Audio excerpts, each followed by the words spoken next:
अस्सलाम वालेकुम। ये बहुत छोटी सी वीडियो मैं आप लोगों की आगाही के लिए ये बनाना चाहती हूँ कि हमारे पास ऐसे बहुत सारे केसेस आते हैं जो 4 साल या 5 साल के बच्चे होते हैं और बड़ा अफसोस के साथ कहना पड़ता है कि उनके थैलेसीमिया सेंटर्स उन्हें फेरेटिन सीरम फेरेटिन के लिए आगाह नहीं करते। सीरम फेरेटिन क्या है? जब हम मुसलसल ब्लड लगा रहे होते हैं तो फौलाद कम करना, फौलाद को हम कहते हैं सी फेरेटिन। तो वो जो कम करने के लिए ना उसके टेस्ट करवाए जाते हैं और ना ही उसके बारे में आगाही दी जाती है। और मैं यहाँ किसी सेंटर का नाम नहीं ले रही।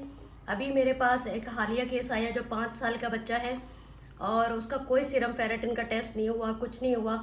जब उनकी दवाइयाँ मैंने देखी तो उसमें सिर्फ फॉलिक एसिड, इवियन और कुछ सप्लीमेंट्स थे, लेकिन ना फौलाद करने वाली कोई दवाई, कम करने वाली कोई दवाई थी और ना उसके बारे में उनको कोई आगाही थी।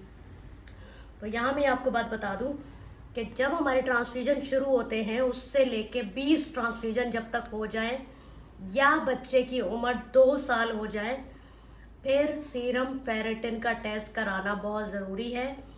20 ट्रांसफ्यूजन या बच्चे की उम्र 2 साल, इसको ज़रूर याद रखें कि 2 साल की उम्र होते के साथ आपने, अगर डॉक्टर ने बताया है, नहीं बताया कोई बात नहीं, आप सीरम फेरेटिन का टेस्ट करवाएंगे, उसके रिजल्ट देखेंगे और अगर वो 1000 से ऊपर जा चुका है तो अपने डॉक्टर के मशवरे से फ़ौरन उसको कम करने की दवाइयाँ शुरू करेंगे।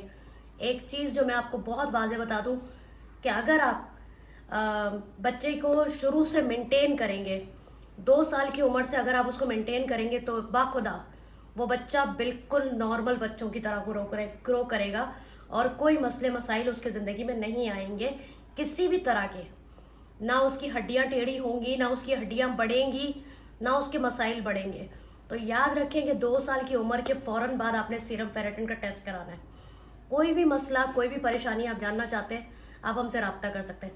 इस वीडियो को लाइक, शेयर और कमेंट ज़रूर कीजिएगा। Thank you so much.